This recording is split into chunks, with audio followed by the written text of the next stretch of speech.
Welcome everyone to my patch 7.5 rundown. I'm going to be talking about all the changes that came into the patch 7.5 in League of Legends, why I think it happened, things that I think were good or bad, and we'll move on from there. So let's start out with the big news. After years of languishing by himself, Aatrox is getting changes. This is a giant wall of text. The changes are just as big. And essentially, the quick rundown of the Aatrox changes are that he will kill himself less. He generally does a bit less damage. And I think he ultimately ends up being kind of tankier as a result. He's going to be a bit more like Juggernaut Bruisery, a bit more frontlinery. So let's start with the changes to Bloodwell. There's a lot. Okay, well, Bloodwell still is Bloodwell. The basic mechanic that changed, though, is instead of like his passive always giving him a revive, and as the Bloodwell fills, he gains attack speed, it's now when you fully fill the Bloodwell, it stays full as long as you're in combat, and then while you're in combat and you have the full Bloodwell, you gain the attack speed, you gain attack damage, that's new, and you can revive. If you get out of combat and the Bloodwell drains, you lose all the attack speed, you lose the bonus AD, and you lose the revive. So there are some nerfs and buffs that come along with it. Blood Rush now gives different stats. It gives attack speed and stuff. And let's start going through all the things that changed, right? The revive cooldown changed. The amount of health you get when you revive changed. The Bloodwell filling changed. There's a lot going on here, right? And some of it you can do math for, and some of it you can't. So let's start with Bloodwell filling, okay? Filling the Bloodwell now gives you 1/5 of the Bloodwell every Q, 1/5 of the Bloodwell every E, and 1/5 of the Bloodwell every time you use Blood Price, the one that deals bonus damage.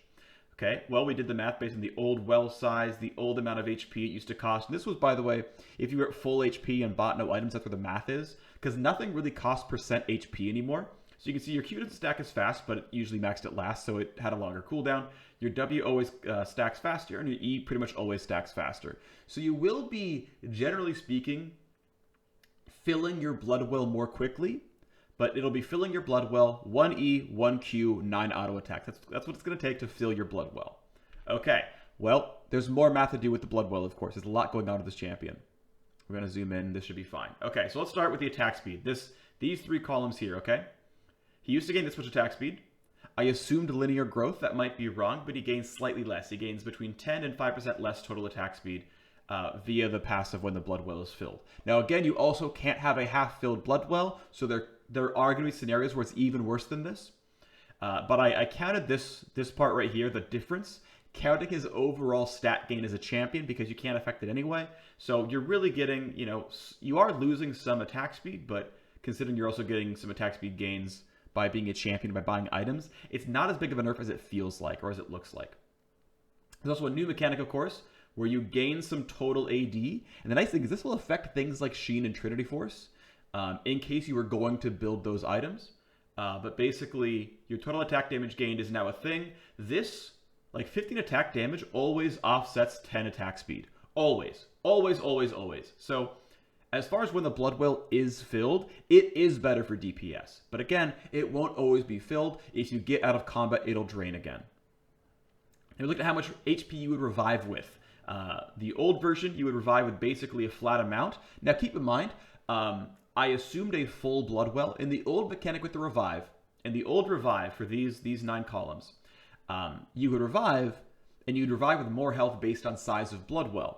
But because you can only revive with a full Bloodwell in the new version, of course there can be differences, and I looked only at full Bloodwell size. So 30% max HP, if you didn't buy any health, is the new revive HP. If you do buy health, and I think Aatrox likely will, because he has a lot more health mechanics on the kit, this will get a little bit better. But this was base stats only, which, by the way, does make it look like more of a nerf, because there is no scaling on the old Bloodwell, right? So it looks like more of a nerf than it maybe is. I think it's still probably a nerf in terms of total healing, because you need a lot of extra HP. You need to double your HP pool for this to not be a nerf. Okay, the one upside, though, is you do get a shorter cooldown on the revive. Now, again, I assumed it was scaling linearly. It might not. It probably doesn't, but I don't know what the breakpoints are. So, some of these are going to be slightly off as far as percentage is concerned. But the passive is up more often. And this is your compensation for the fact then it might not be up when you need it. But it's worth pointing out that if you can't get, 5 spells off in a fight, which is, a 1Q, 1E, and 9 auto attacks, did it really matter that you got one shot? Aatrox is supposed to be kind of frontline. He's supposed to be tanky, right? You've got some health scaling on the kit here with the passive. So the shorter cooldown, and the fact that you're going to get your abilities off, I assume, I would generally expect that in a team fight, you shouldn't have an issue with this. That's what I generally expect it to be. Now, I could be wrong, but that's what I think will happen. All right, so now there's more changes. We're going to go into those. We open up the patch notes and we say, okay, Dark Flight. Dark Flight no longer costs current health. The damage, the base damage went down, but the ratio went up, and it's total attack damage. This means it's math time. Oh, and it fills 1/5 your Bloodwell on cast. We covered that before. It is less Bloodwell filling, but there's no health cost. So that's kind of nice. Okay, so what happened with the damage? How different really is the damage? Okay, well, here you go. Level 1 through 18. Now, it's worth pointing out Aatrox used to max Q last, which means that, level 1, it stays level 1 until level 14 when you start maxing it again. I think this won't change because there's even less reason to level this ability because the rank up incentive is lower. But you're seeing a lot of green because it's better in all cases. Dark Flight got straight buffed, strictly buffed in pretty much all possible cases, all reasonable cases. So even at level 1, it's already doing more damage. And by the way, the math I did here, I believe I looked at his base stats, because remember, it has a total attack damage ratio. I looked at his most common rune page, I looked at his most common item build, so I assumed items eventually joined into his build. So level 1 of the Doran's Blade does more damage, right? And you're getting things where it does like 60% more damage, which to be fair is only 45 more damage on the Dark Flight, like at level 13 when you're still level 1. But hey, it is doing more damage even at very end game. It is always a much higher AD ratio. And here's, this is the real damage card. Okay, sorry. This was the base damage, only counting base stats. Right? If you never built any attack damage ever, it was this. It was 98% as much damage at level 18, but otherwise better at all times. The real damage is saying, okay, what if we actually include runes and masteries? What if we include runes and masteries in the item build? And this is what you're actually looking like in a real game of League of Legends. If you don't change your build at all, it's still a massive damage increase, right? You're getting sometimes close to double damage at some points. And again, you're not losing 100 HP for casting the spell. All right? This is meaningful. It is meaningful. Really, it is. This is big. Because again, it seems to me the design of the changes is for him to be a little bit more like Darius, a little bit more like Garen, where he can frontline, he can tank. He might not be able to reach his targets as well, but he's certainly going to withstand the damage output. And if you ignore him, he gets real beefy, right? When the Bloodwell is filled, when we talk about this, he's going to be doing more damage. Full Bloodwell is more damage. The cooldown is shorter. The damage on his Q is higher. It looks like he's going to be a big frontliner, and this is kind of the design, right? He's a fighter and a frontliner. All right, let's go back over to the rest of the changes and keep going. Patch 7.5 notes. Bloodthirst and Blood Price got giant changes. Okay, what does this mean? Okay, well, first of all, the heal is different. Okay, so the heal, instead of being 20 to 40, plus bonus AD, triple when you're low, it's 30 to 90, and 5% missing health. Again, instead of an AD ratio, it's a health ratio. All right, well, what does that mean for our heroic, wonderful Aatrox? Well, we looked at the numbers. We said, okay, if you have base stats, if you have no items, just what do you have starting the game out, right? Just, you're a champion in League of Legends. You're seeing some green. You're seeing some red. What does it mean? Well, we assumed he maxed it second because the current skill order for Aatrox is max E first, max W second. If you had 3/4 HP, it's better, right? We looked at, you have 3/4 HP. You used to heal for this much based on his attack damage ratios and whatnot. And now you heal for this much, right? And this does count runes and masteries, by the way. Now you heal for this much more. So if you're reasonably healthy, and if you want to stay topped off, you're pretty good at staying topped off. You heal 50% more than you used to. 50% more than you used to if you weren't criminally low at health. So you can stay topped off a lot on Aatrox. And keep in mind, you don't have current health costs anymore. So it's a lot easier to stay topped off on Aatrox.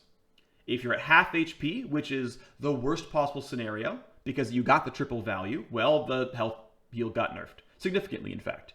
right? The AD ratio, the not buying any really HP in the build or anything. Wow. If you're at half HP, you're really not getting a lot out of this because the missing health is not kicking in. If you're at 0 HP, if you're clinging on to life, just barely trying not to die, then it's actually a little bit closer, right? So if you're staying topped off, it's better.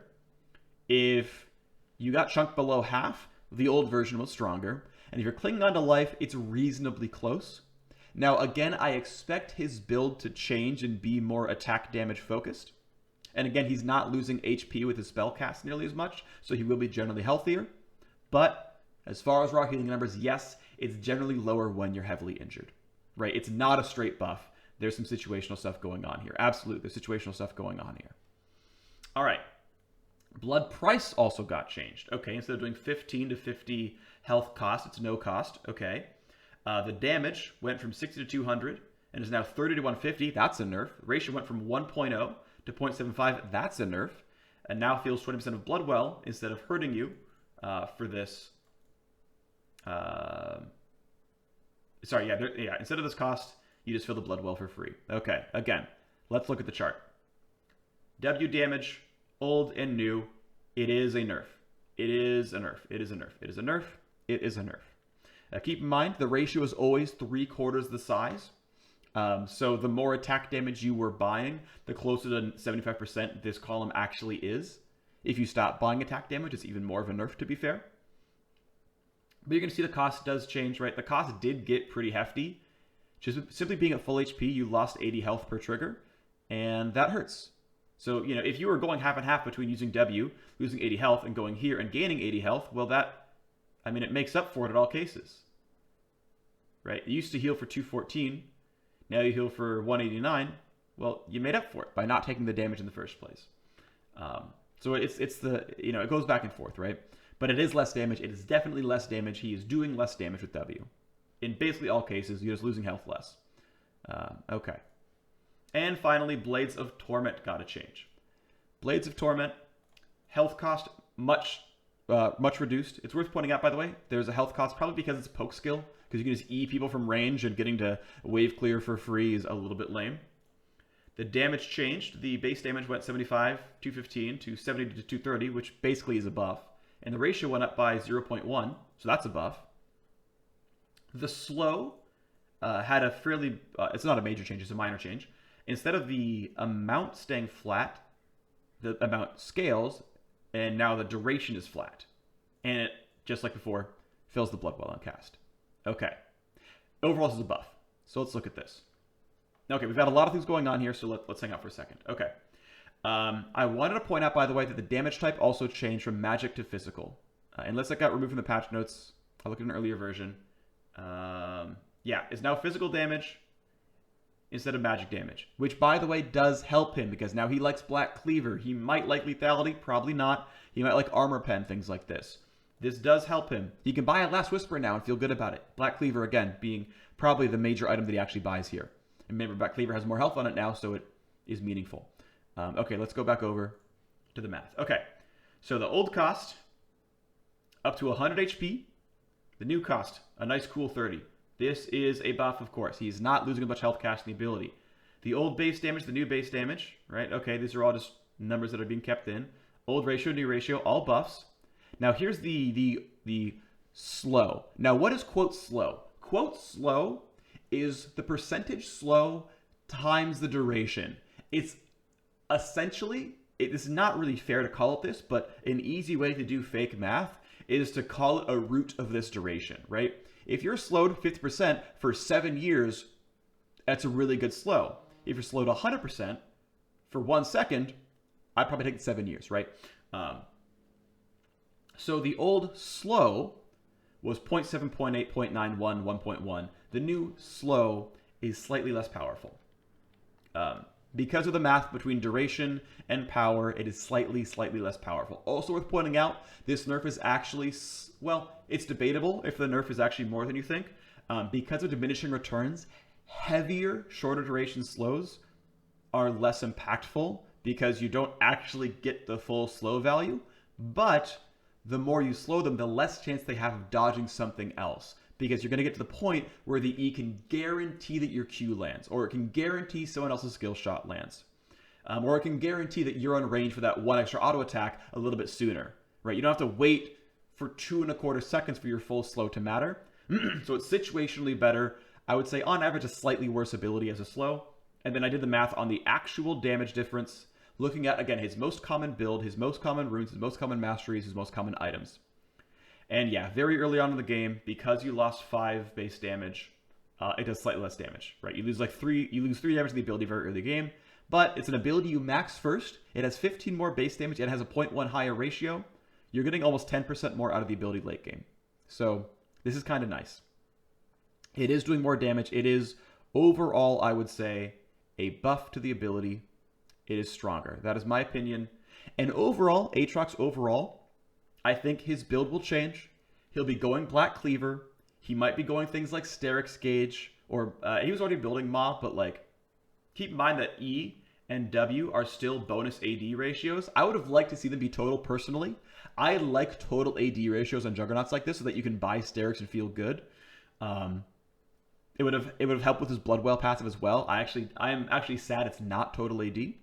I assume it was intentional by the designer because Q became total AD. But this is going to build more like a Juggernaut. You're going to build large amounts of HP. You've got health scaling on your W. This is a big deal. Some of the numbers will look like a nerf, but if you're building differently, it's going to be a buff, right? You're not losing health on abilities. Overall, it's an Aatrox buff and a pretty big one. I think he'll gain like 2 to 3% win rate with these changes. I think he'll actually gain significantly. All right, let's go next to the next champion. Let's go to Fizz.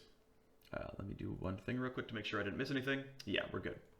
All right, so Fizz got some changes.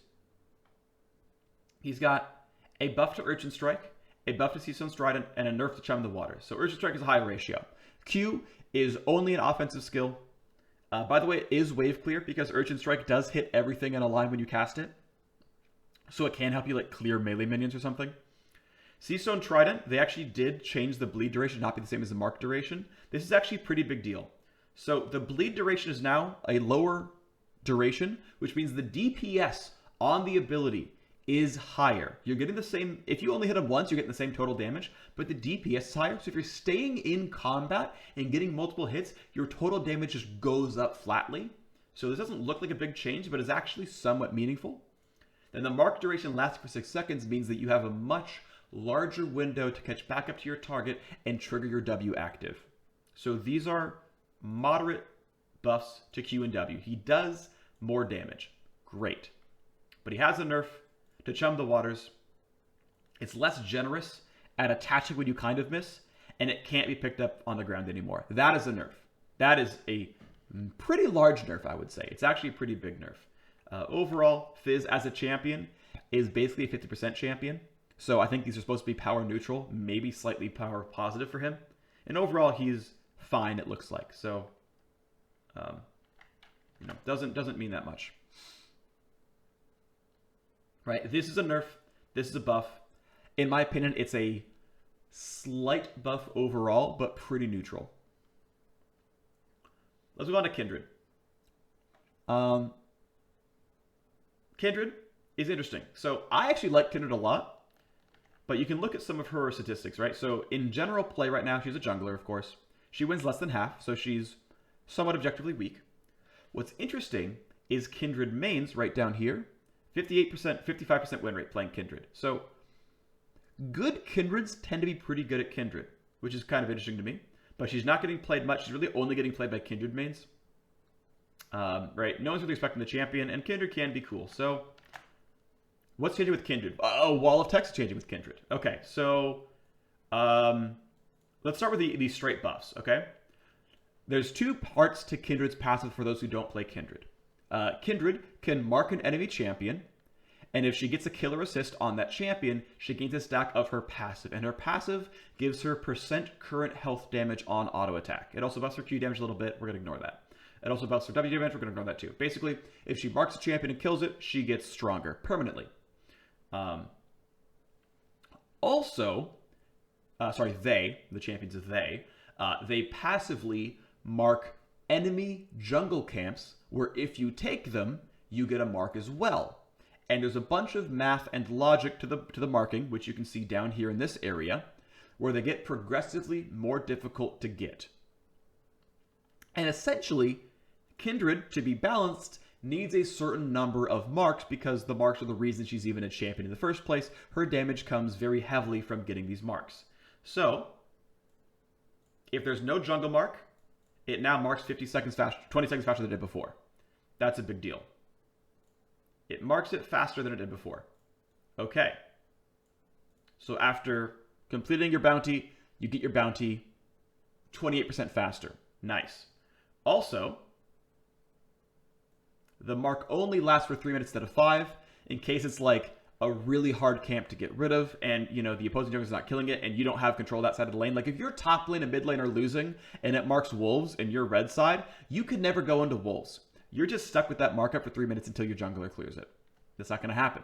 So this will change around a bit more. It'll be a bit more quick, and I actually like this. These are overall both buffs to Kindred. If this is the only thing that happened, Kindred would be stronger. Okay. But now, they've updated what kinds of things can be marked. And it's hard to parse this. So I made, and this time I actually made a table. This is actually a table. Okay, here's how you read the table. When you're at 0 marks, you can get one of 7, well, you can get one of 1, 2, 3, 4, 5, 6, 7 kinds of camps. Scuttle crabs are obviously very easy, and they're in the river. Raptors are obviously very easy as well. They're right in front of your opponent's jungle. Gromp is arguably next easiest. It's somewhat easy to get to, and opposing junglers don't often clear it, so you can reach it. Wolves and Krugs are in the back of the jungle. Those are pretty hard to get, to be fair. Blue and red are arguably easier to steal than Wolf and Krugs, but they spawn much less, and getting stuck on this is a bit more difficult. Then there's Drake or Rift Herald, and Baron or Elder Dragon. Okay, so the way you read this chart is a yellow box means it's the same as it was before. A green box means it was added to that tier, and removed means it was removed from that tier, right? 0, the tier where you have 0, the tier where you have 1, tier where you have 2, tier where you have 3. Okay. I also added black borders around sets, right? Set 1 is just Scuttle Crab now, right? No longer can set 1 have raptors in it. If you have between 1 and 3 marks, these 3 camps what you get. Meaning that, you know, a lot of it's the same, but you can now, at 1 mark, get Gromp, which I understand can be harrowing, but Kindred has pretty good single target damage, and overall, making sure that a camp is even up at all is a pretty big deal. And the thing is, people clear Raptors on spawn, like, instantly, and people clear Scuttles pretty fast instantly, so I think this is generally, I think this sort of group is power neutral / maybe a buff, because you're more likely to have something to mark at all. And you can still get Scuttle at 3 marks if the camps are cleared out. Like, Raptors are easy to clear with Smite because you hit E and auto-attack it twice in Smite and the Raptors are gone. Like, killing all the Raptors might be difficult, but killing the big Raptors is really easy for Kindred as long as you have Smite. Okay, well, you can also get Raptors and Gromp at 4 marks, so this kind of went away, right? You lost an easy mark. But what I really like is this. This, I think, is huge. This is, I think, the largest buff that Kindred has. If you finally had a good mid-game, and you're sitting at 3 or 4 marks, all you could get was Gromp, Wolf, and Krugs. You used to have this right here. And this was pretty crappy. Oh, I guess you could get Raptors too. You used to have this, sorry. You used to have Raptors, Gromp, Wolves, Krugs. And you could get really unlucky and get very difficult things to grab right here. And I actually think this is, well, I don't want to say it's easier, to be honest. This is actually a nerf. I'm going to take back and say this is kind of a nerf at this level right here. But if you're at 4 marks, you lose out on Raptors and Gromp, and you can steal blue and red. This is a bit rough. Like, at marks 3 and 4, it starts to slow down. But then late game gets insanely more powerful. Once you hit mark 5, if you got to mark 5, you had a good early game, this is huge, and you can snowball. I think this is slightly a buff. This little area is slightly a nerf. And then this is insane. The fact that when you're at mark 5 or 6, you don't have to go for Drake and Rift Herald. You can still take like a red buff, a blue buff, the Wolves, the Krugs. Like, these are, generally speaking, easier to counter jungle than Drake, right? Like, this gives the opportunity to stack in a much better case. And then by the end game, when you're at like 8, 9, 10 stacked, you can still take Drakes. If you happen to snowball, you can blast this stuff and take Drake and Rift Herald. This is quite nice. So this is the breakdown. I mean, it's a lot to go over, right? Considering like what's better, what's worse, what's added. I think the progression makes a lot more sense. There's really no more overlap. You just have a very obvious set of marks. I think it makes it fairly easy to understand what you're kind of able to grab. And I think overall, combined with the earlier change to Kindred, I mean, it's a lot to go through. It's hard to parse properly. I think it's overall a buff to Kindred.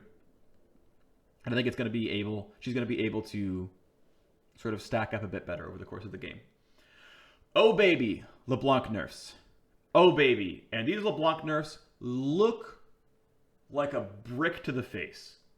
Okay, so we're going to start with the W nerf, by the way. This is the big one. Leblanc maxes W first currently. Distortion damage got halved. It got worse than halved.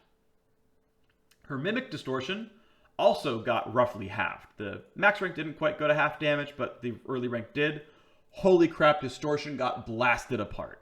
Distortion got freaking destroyed. Oh my gosh, it got blasted. As a counter to that, to soften that blow, Shatter Orb got buffed. Shatter Orb, by the way it's used against minions is you W the minion wave, you mark them with Sigil of Malice, then you hit Shatter Orb and it clears the whole wave, right? Okay, let's talk about what's happened here. Well, Leblanc is a 99% pick and ban rate champion in pro play in 7.4. In 7.3, it was still the same. She was still the most seen champion in League of Legends as a mid laner in 7.3. LeBlanc is the queen of mid lane. And for what it's worth, 7.3 was the last round of LeBlanc nerfs. Where it made her not 100% presence, that's nice, she went down a little bit, but she has been the queen of mid lane in pro play. So, and she was the queen of mid lane pro play for 2 patches straight, right? 7.3 nerfs came out, still the queen of mid lane, 7.5 nerfs came out. Okay, so let's see what happened to this champion. Okay, there is 3 charts here. Number 1, just the changes to the W. Obviously, they are big. Here's the old damage, here's the new damage. Oh man, you're doing half damage. There's the W difference. Okay, old ratio, new ratio, 1/3 the damage. Okay, still really bad. What about the ulti rank? Half damage, 3/5 the ratio. Okay, obviously, W got nerfed. We know that happened. Let's move on. Okay, well, with the Q to minions buff, let's look at the old shatter damage, the new shatter damage. Obviously, it got doubled. And let's look at if you're still doing W max, right? If you just imported old LeBlanc into 7.5 and you max W first and max Q second, this was the damage you did total to the minions. Shatter plus W, which counts Sigil of Malice. All right, this is what you did to the minions. This is what you do now. You lose a little bit, you lose a little bit, and you get a little bit better by the end game because your passive takes over because of the percentage-based stuff. But obviously, yes, the damage is a little bit down. Her wave clear is hurt, but not terribly. It is hurt, but not insanely so. And by the way, you really couldn't shatter at level 1 anyway, so this is not even a real number, but whatever. And then I said, okay, well, look. What's really going to happen is LeBlanc isn't going to max W anymore. LeBlanc is going to max Q, and she's going to max E afterwards, right? She's going to leave W at one point, leave it at 1, and she'll move on from there. She's going to max Q and max E, almost definitely. So if that happens, here's the wave clear difference, and it's basically the same, right? If you're actually putting another point in Q at level 4, at level 5, you're keeping up really with the old numbers, right? You're getting a trough here where you're maxing E, where the old build is maxing Q, but your wave clear is actually decent if you're maxing Q first, which you probably will be doing. And now finally, we also look at her to champion damage with the new build. If she's doing Q max and then E max, right? Her old WQE, this is the damage of her combo. Her new QEW, this is the damage of her combo. Obviously, level 1, when you're only landing a W versus only landing a Q, the damage is different. Okay, sure. But in reality, with the passive, we're counting the passive as well, by the way, a combo against champions I'm assuming you're mimicking Q or E, so that damage is the same, but it's up to you, so I'm not going to do that math. These damage numbers are quite a bit closer. So again, if we do the new build, her wave clear is 95% as good, and if we do the new build, her damage to champions is 90% as good. Still a nerf. And again, she still has a longer cooldown now on Distortion because she's not maxing it. Still a nerf, right? The ratio also down. She is losing damage even with the new build, which I assume she will have to go. And I assume at this point, maybe she stops being queen of the mid lane. But those are the numbers, assuming a new build, looking at new numbers.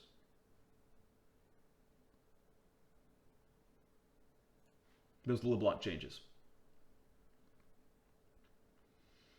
Okay. Lucian got some changes. Okay, Lucian is weak, by the way. Here's Lucian's win rate, bot lane, 47%. Even good Lucians have a pretty low win rate. 53% is not exactly high. So Lucian's getting buffed, right? His pick rate's been plummeting over time. His ban rate's nothing. Like, this champion has been weak, so he's getting some more buffs to be more like Lucian. Okay, so a straight buff. His W cast time goes down by 0.05 of a second. He's just self-stun for less time. That's a buff, of course. He no longer has as much of a... Like, if you were a good player, I think if you were Plat Plus, you could probably just get rid of this anyway. This was a thing where he had a long wind-down animation. He shoots the W, he just kind of chills for a bit, and then he attacks. Now he'll just attack. You can get around if you're a good player, but not everyone did. So this is a bigger buff for low elo. And then Piercing Light had the same thing, so it's a bigger buff for low elo. And then the cast time changes. And again, it might not be linear. I don't know when the breakpoints are, but I assumed if it was linear, this is what we're going to look at. These are the numbers we're going to have. I know I'm covering up one of the numbers down here, but that's fine. So the old cast time was 0.35. The new cast time is this.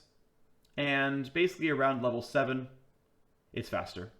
It depends on when the designers put the breakpoint. Like, it might be 1, 6, 11, 16 for like 0.4, 0.35, 0.3, 0.25. It might be 1, 6, 11, 16. In which case, it's not quite as good as these numbers look, generally speaking. But it's close. Yeah, it's about equal, to be honest. But basically, the general breakpoint is around level 7. It's faster. So it does make his laning phase a bit weaker. Again, because you've got the situation where this cast time is just simply longer. So you're not going to hit people as easily. But this is always buff. And it's better in team fights. And Lucian gets really, really quick in team fights. So that'll help. He'll be stronger. Misfortune. Misfortune got changes, and they are generally speaking nerfs. There are situations in which the Misfortune changes are buffs, but they are generally nerfs. Now, real quick, I want to assess a misconception. So first of all, we can look at how well she's doing, which is very well. This champion has a very low mastery curve. There's not much to optimize with Misfortune. Her general win rate is 53%. That is obnoxiously high. And even really good Misfortunes are only 54%. 53 to 54%. Not exactly a difference. Not a lot of mastery in this champion. Misfortune mains are not really any better than other Misfortunes.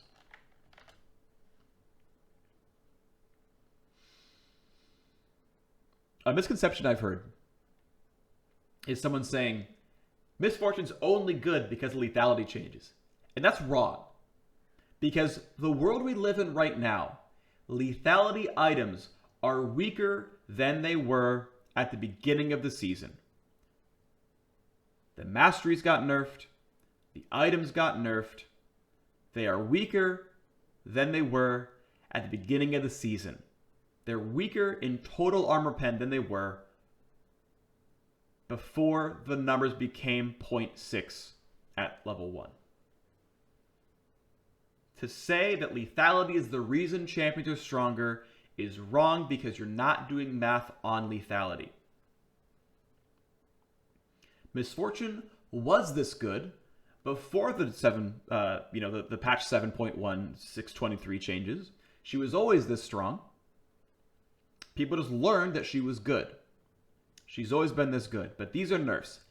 Let's talk about these nerfs. Okay, First of all, the first hit on Q did not change. The first hit on Q is the same. If you're just in a team fight fighting somebody and you shoot a Q with them, that didn't change anything. What changed is how much damage the Q does on its second target when it bounces off a minion, hits a champion, or bounces off a minion, hits another minion. That's what changed. Okay? The base damage is now halved. The total AD ratio is cut by 15%. And the bounce AP ratio is cut by 30%, I guess. And when the bounce comes off a target it kills, instead of doing 1.5x damage, it does 2x damage. Okay, so the base damage and ratio went down. The damage on kill went up. Now, it doesn't make up for the base damage loss, to be clear, but this did go up. And in fact, this now scales with Infinity Edge. Okay, so there's a lot of math, a lot of numbers to unpack. So what's changed? What's actually different about Misfortune? Okay, let's start out with the straight nerf, okay? This is the base damage of the ability, just counting Misfortune's base, her base stats. Not counting items, not counting runes and masteries, it's just Misfortune, because the ability is a total attack damage ratio. What is the actual damage of the ability? And it's worth pointing out, by the way, that the damage actually gets worse as you rank it up, because the rank up incentive went down, whereas the total AD ratio doesn't go anywhere. So maybe we see her not max Q first anymore. I don't know. Maybe. You probably still do. I'm not sure. But you can see that you're really getting a lot less value by putting points in. I don't know. Obviously, this is a nerf. This is the biggest nerf. If you don't kill the target, you get this kind of a nerf. It hurts. But if your bounce kills, if your first shot kills the minion, and again, that damage didn't change, so you can still kill that minion with the Q. That didn't change at all. You've got some new numbers. The new damage is pretty close. 90%, 80%. A nerf, still, to be fair. But the ratio is 13% higher. And again, that's a 0.2 ratio. So if you're trying to make up, let's see, you're making up 70 damage lost. If you're trying to make up 70 damage lost with a 0.2 ratio, well, it's going to cost you a lot of attack damage. What is it going to take? 350 attack damage?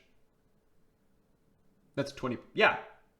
At 350 bonus AD, which you're not going to get, let's be clear, 20% of 350 bonus AD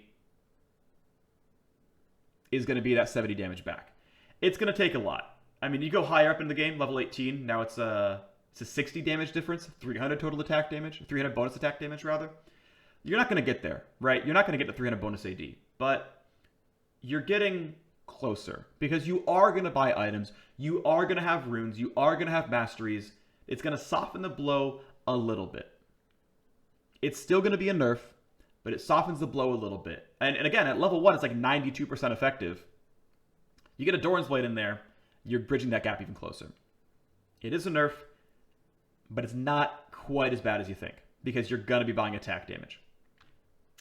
Now, what if you bought Infinity Edge? What if you hop off Lethality Hype train and you say, yeah, we're going to buy an Infinity Edge in this build, and we're going to go like Infinity Edge Essence Reaver into like Mortal Reminder. What if you did that build? Well, here's the new damages. You're getting a 2.125 total attack damage ratio on the bounce kill. The base damage is now getting pretty good, and suddenly with Infinity Edge, you've actually got the same damage output. And that's just the base damage. That's not even counting the 40% higher attack damage ratio. So, if you get to Infinity Edge, it's actually a straight buff. Because, I mean, literally by buying IE, you have enough AD to make up for this. I should have even made this yellow. I should have just included the math with Infinity Edge. Whatever. So if you do get to that point where you're buying a lot of crit, it's now a stronger ability.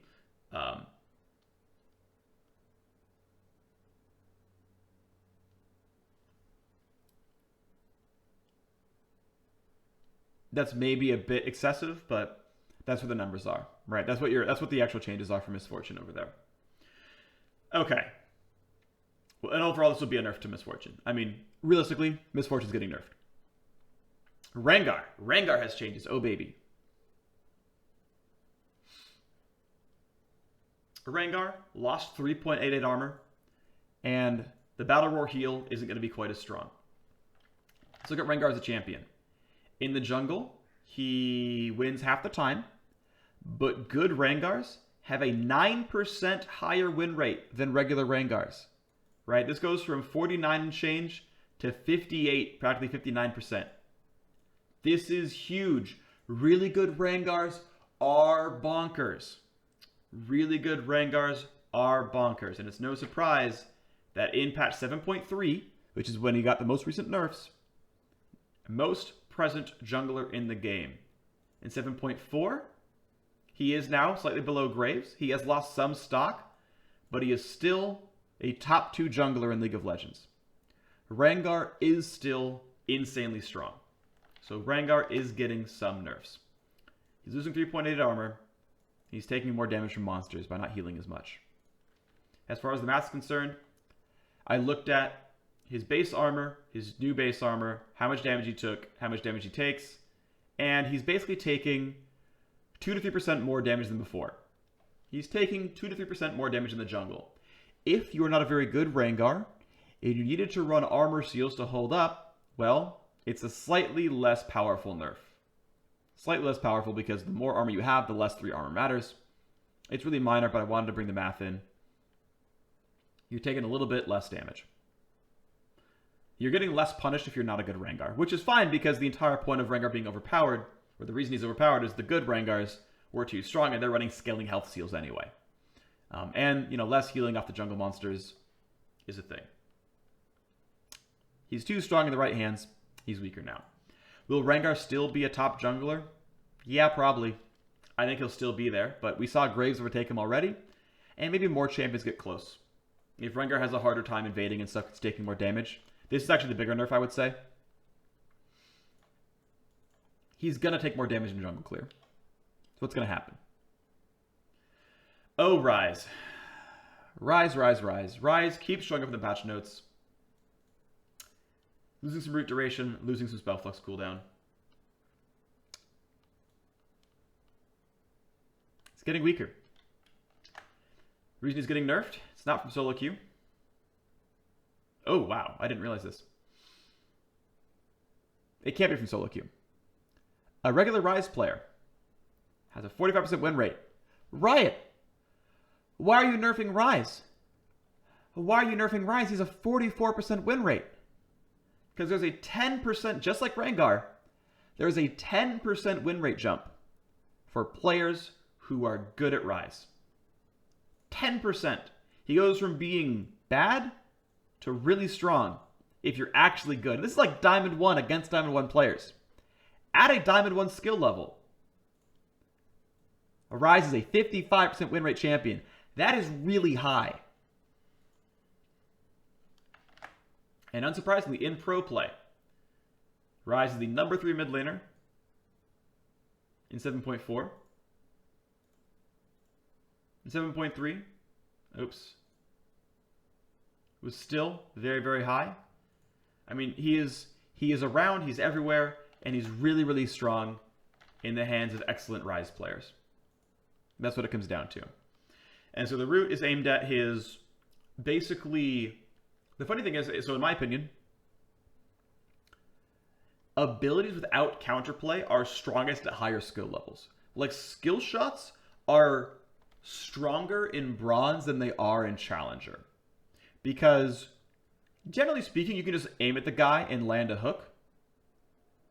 But when players are better, they hide behind minions. They'll juke you. They'll flash on time. They'll land spell shields. Abilities without counterplay tend to be stronger the better players are. So the point and click route affects LCS more than it affects silver. Spellflux cooldown, nerfs his lightning phase. I don't play a lot of Ryze. I don't know how much it affects him. This is a nerf. He will continue to be even weaker in solo queue play for non-pros. But this might be actually enough to push him off the pedestal in pro play.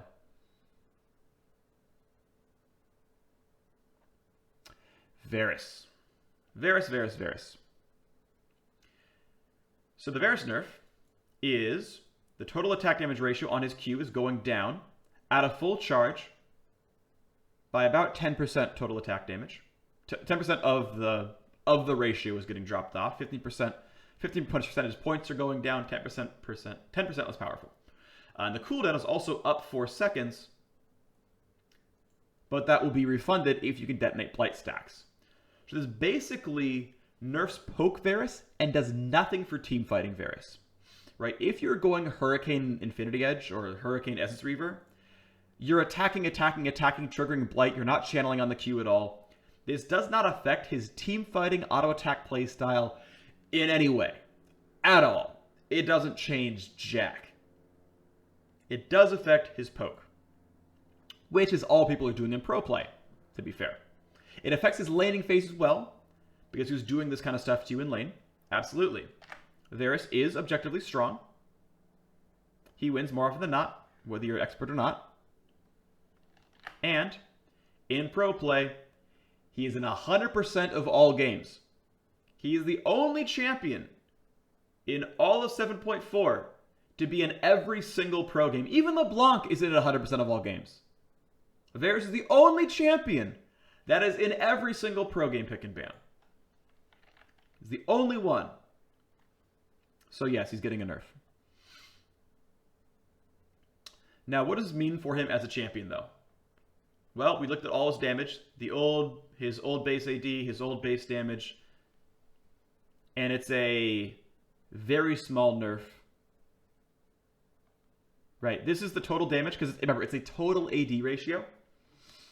The base damage of 235 didn't go anywhere. And again, if you snapcast it, there's no change at all. This is only if you start charging the ability up to max duration. You're getting this kind of off the damage based off his base stats. Of course, the actual ratio on that is further nerfed because he's not getting carried by the base damage. He is losing 5 to 10% off his Q damage. He's losing 5 to 10% off his base damage. Off his Q damage. If it was max charged. In a team fight, there's no difference. But yes, this is a nerf. He's going to be weaker. The thing is, here's the funny thing. Here's the funny thing that I really think is interesting. People are going to say, oh, Varus is gone. Now what's funny is in week 1 of pro play, most Varuses were going Essence Reaver Hurricane, and he was still a top 3 champion in the role. Essence Reaver Hurricane Varus barely got touched here. Because he will do some of that Q spam. He will do some of that Q poke. But a lot of his power was still in his auto attacking and blight stacks. And those interactions of snapcasting Q and triggering blight with it did not change. His team fighting has not changed, and it was one of the more common builds. This style of Varus did not really get nerfed very much. That style of Varus still exists.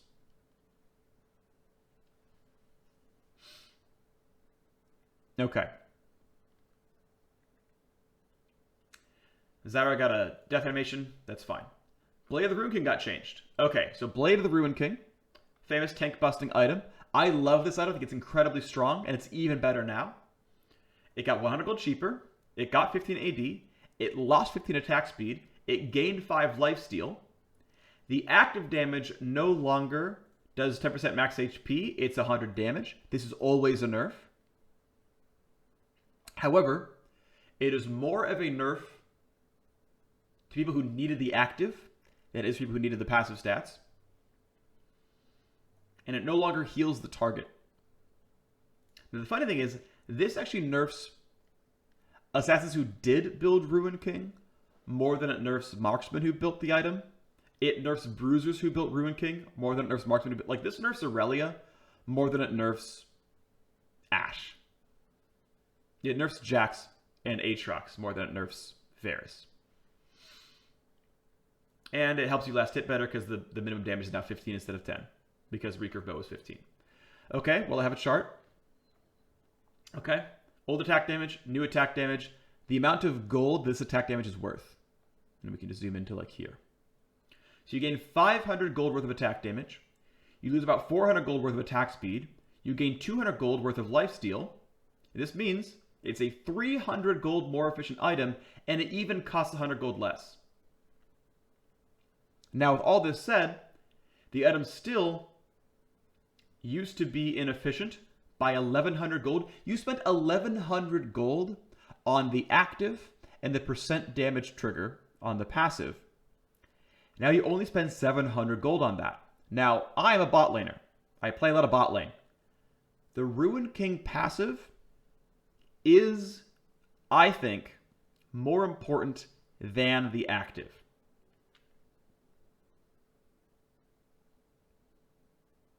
I think the passive is more important than the active, and the passive got a lot cheaper. You got some attack damage, which scales off your other items. You got some lifesteal, which is great because the percent health damage that you got per attack actually scales.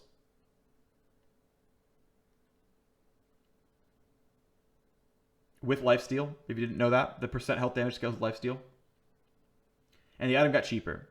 This item got better for marksman.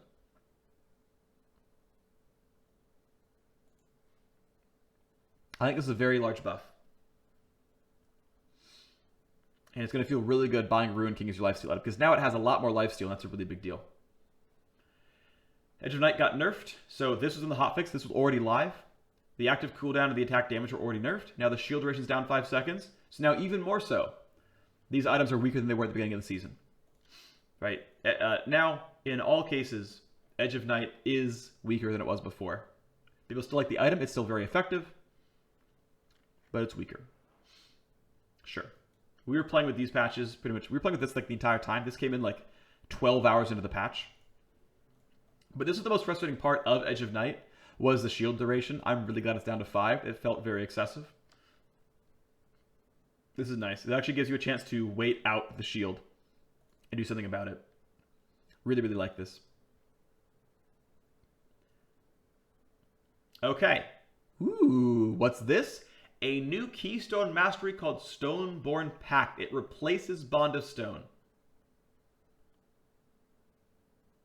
Okay. So you just get 5% max HP. Because Bond of Stone gave 4% damage reduction. 5% max HP is basically the same mechanic in most cases. So, okay, that part stayed. And now, what it does, your movement impairing effects mark enemy champions with an earthen rune that heals other allied champions who attack them for 5 plus 2.5% of your max HP over 2 seconds. The mark lasts 4 seconds. And if there's multiple Stormborn Pacts, the single strongest one is the one that takes effect on you. This looks really nice. It is pretty nice. I have a chart. We'll zoom into this.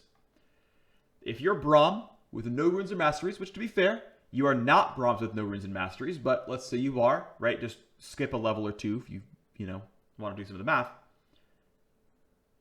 These are the healing numbers, right? Like this is what his stats are at. This is how much you're getting out of it.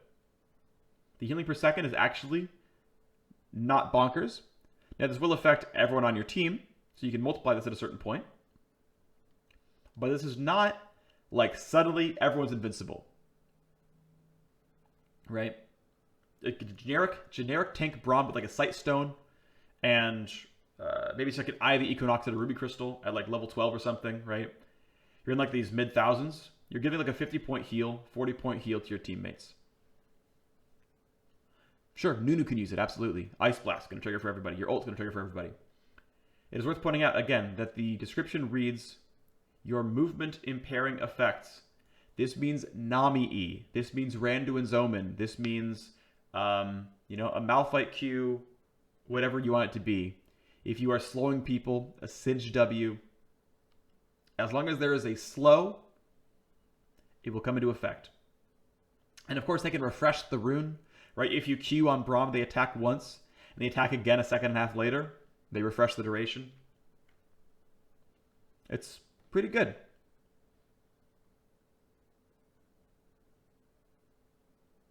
I think you will see this taken.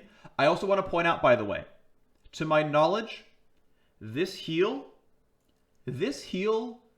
affects Ardent Sensor. Which means, if I self-cast E on Nami, and I attack one person, and everyone attacks that guy, you all get... Well, you can't get Wind Speakers because I have this instead, but you all get the Ardent Sensor buff. Oh, baby. I think legitimately, you might start seeing Ardent Sensor Thresh. Just because as soon as you flay someone, and everyone hits them, if they're doing this, and you're not doing Curse of the Colossus, I mean, if you're doing Curse, that's fine. But if you're running this Keystone, I think you should probably try to buy Ardent Sensor in your build. Because they're getting healed by you, which affects Ardent Sensor. Try it. It might not be amazing, but it's now something to really decide upon. Because if you're playing Janna, right, it's like I can give you a bigger shield with my E, or if I W the Master Yi, well, not the Master Yi, if I W the melee guy, I've triggered a slow for Stormborn Pact. And I don't know what's better. It's hard for me to know what's better. Because Windspeaker's Blessing gives a lot of stats to people. And if you go Stormborn Pact, you can't get 5% CDR that comes right before Windspeaker's Blessing. Like, there is some real loss in going this instead of Windspeakers. But there's some legitimate things you have to consider. And I don't know what's better. Because someone like Soraka probably still wants to go Windspeaker's Blessing. Giving up on Windspeakers is a big deal. I just don't know. And I know I'm sitting here on this like one keystone for a long time. But for the supports out there, I don't know what's better. It's hard to tell. Knockups do count. Knockups count. If you impair their movement, root, slow, stun, knockup, probably fear. Support Fiddle probably runs Stoneborn Pact. I assume you fear someone and you go for it. Spooky Ghost will trigger it as well. Let's move on. Deathfire Touch got a nerf. The bonus AD ratio is 3/4 the size it was before. This really only affects Jhin and Varus. Personally, I don't like this nerf. Because, I mean, it's weird, right? Because I have a chart.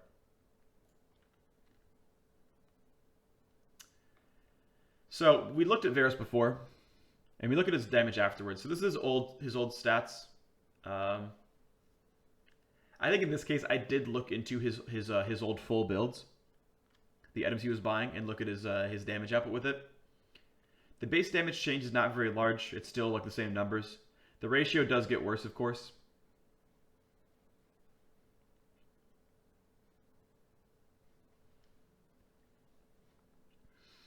It's nerfed like almost the same amount his old Q was, but I don't know. That Touch was used by 2 champions that were AD scaling. Sorry, 3. Misfortune did it as well.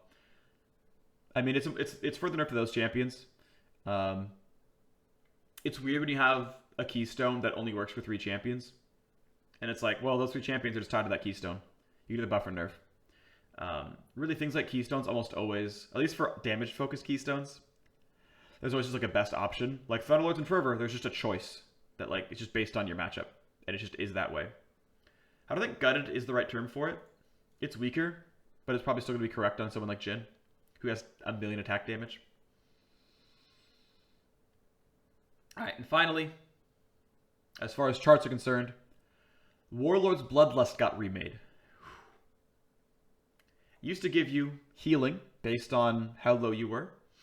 Now it gives energy, much like Static Shift and Rapid Fire Cannon worked.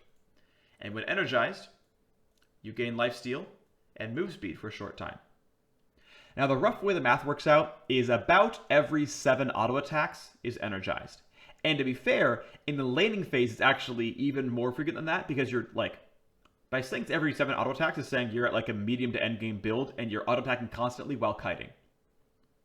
In the laning phase, maybe you're autoing while kiting, but maybe you're just waiting for the next wave to spawn and it's going to full charge.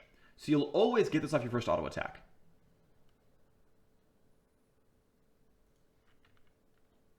So the actual math, this is how much lifesteal you're getting per level.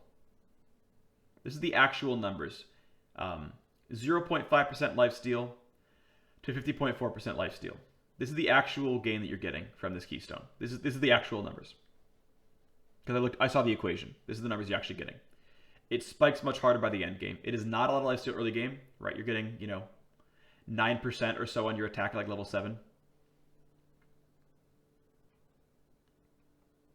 So the expected steal is if you're getting it once every 7 auto attacks, this is how much actual lifesteal you're gaining as a keystone. You're getting, crap to maybe 7% by endgame. And to be fair, by endgame,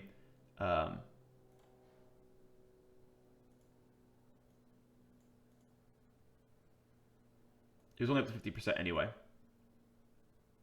And keep in mind, like it's really pointing out, by the way, you only got 1/4 of the value as a range shape. Like if you're talking about marksman and not dying in lane, like if you're talking about trying to sustain tank against a Malphite, okay, it has less value there. But if you're talking about healing up in minion waves and dealing with the fact that you're against a bully lane, you were getting 1/4 of the value anyway. Even if you were at 1/8 HP, this was only 4% lifesteal. It was only 4% lifesteal anyway against minions when you were super low. This no longer has that condition. It no longer has that condition. So again, if you look at the numbers, you get 4% lifesteal just all the time by the time you're level 13 at every HP value, right? For people who are saying, ooh, this ruins Warlord's Bloodlust, I think you're completely wrong. Because you're not always lifestealing, you're not always getting full value. It's not as big of a deal. I think this is a stronger keystone. In general, it is weaker in some cases. Again, if you're face tanking a Zac and trying not to die, it is weaker at that. If you're trying to 1v3 melee range in a team fight and like trying to hurricane lifesteal some guys, it's weaker. But this move speed boost seems really good. Like now, if I come in with Infinity Edge Rapid Fire Cannon and I shoot you with a Rapid Fire Cannon from long range, not only can I poke and run away and not get caught, but I can poke and catch up for next auto attack, right? This move speed buff is actually a pretty big deal. I think it'll be a strong keystone. Now, I don't think it's going to make me stop running it on someone like Twitch. I don't think I'm going to stop running it. I don't think I'm going to stop running Storm Raiders on Kog'Maw. But considering that on basically every marksman right now, Fervor of Battle was better than Warlord's Bloodlust if you had a choice between the two. This will bring back some Warlords users. I think this is going to be really nice in someone like Caitlyn or Draven, where like Caitlyn gets that one auto attack off and then kites out of range, you don't catch her anymore. Right? Draven gets that big spinning axe and then gets on top of you. Right? He's got the big boost of speed.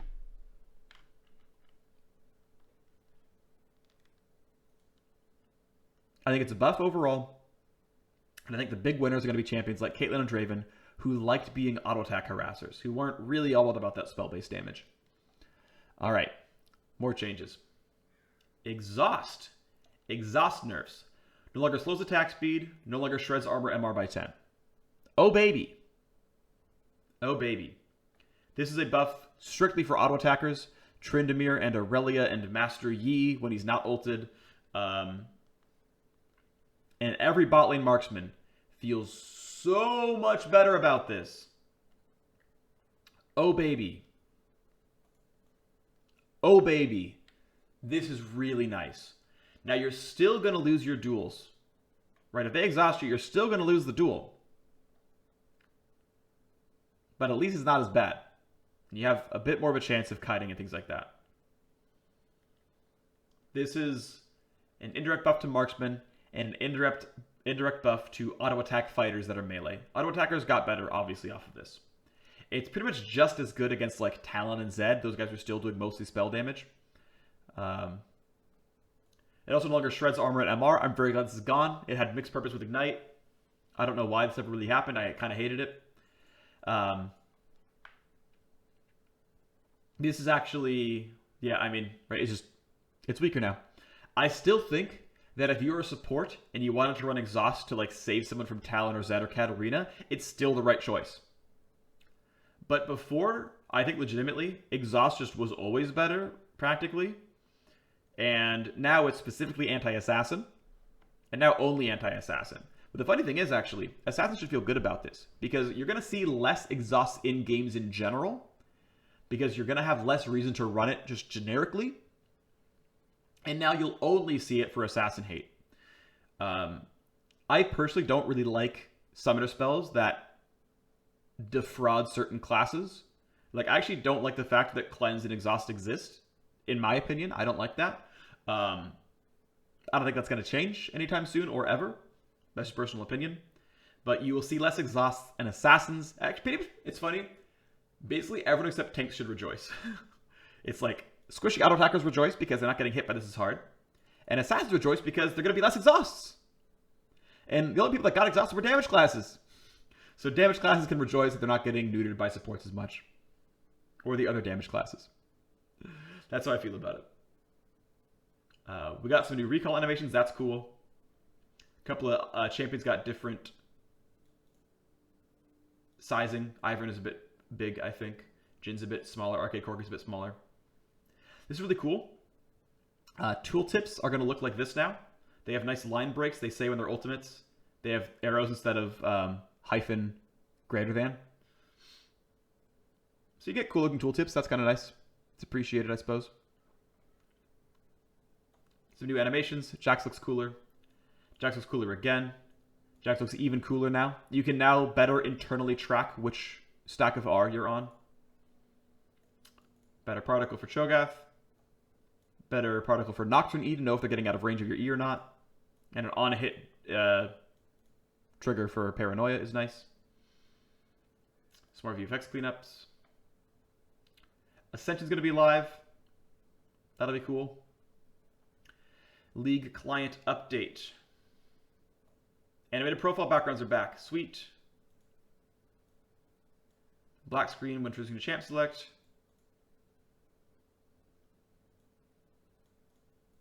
And apparently they'll warn you if there were some issues with stuff. Bug fixes if there's anything special. Spirit Guard Udyr VO, that's nice. That's good, you just doesn't pause when you switch the stuff. Tutorial, whatever. You can apparently smite to mess with Kled R and change your stuff around. Apparently Double Strike could hit an invisible champion, that's kind of funny. More elevation changes. This is good. Like, there's a lot of skills that hide in terrain if you throw it at a cliff. Bots.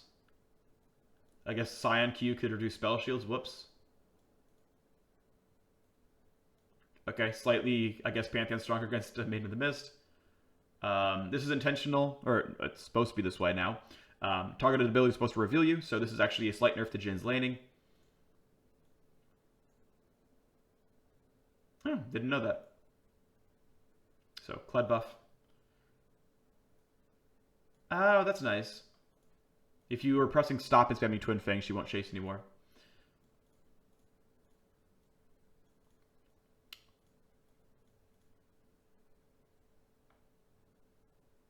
Let's see. Okay, that's not important. That's particles, particles, particles, particles, particles. Okay, that's good. I guess you want to make sure the range indicator looks right. That's mostly particles. Oh, okay. Visual bug. Visual bug. Visual bug. Visual bug. And apparently there's a bug thing.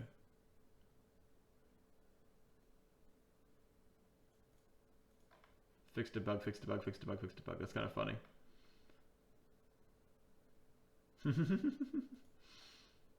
Alright, well, new Zyra skin, new Xin Zhao skin, some chromas, pretty cool. Alright, that's it for the patch rundown. I'm going to get rid of that, because obviously we're done with that. And there we go, 7.5. That's the rundown of the patch. It went very long. I don't think I was really all that well organized.